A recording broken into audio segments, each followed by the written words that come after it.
Tandaan niyo po, walang miyembro ng pamilya na habang panahon makakasama mo. Walang asawa na habang panahon makakasama mo. Walang magulang na habang panahon makakasama mo. Walang anak na habang panahon makakasama mo. And at the same time, wala din namang kapatid na habang panahon makakasama mo. Meron lang itinakdang panahon ang Diyos para makasama sila sa buhay mo.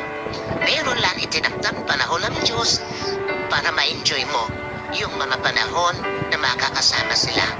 Bawat panahong kasama ang pamilya, pahiram ng Diyos. Bawat panahong kasama mo sila o bawat araw na kasama mo sila, kabawasan yon.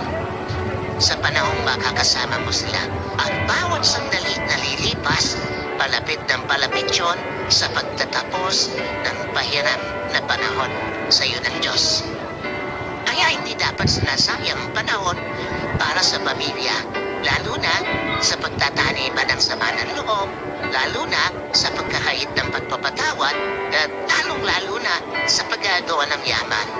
Napakawalang kwenta ng mga bagay na minsan hinahayaan natin na sayanin yung panahon na dapat kasama natin ang pamilya natin.